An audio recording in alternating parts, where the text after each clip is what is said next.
You always want to check your oil before you start your mower. No matter what, always check it. Let's see if it was just a battery.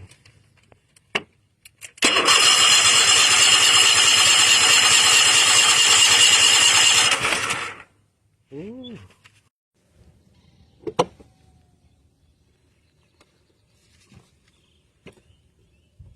Ooh, that thing's old. Look at that. All right.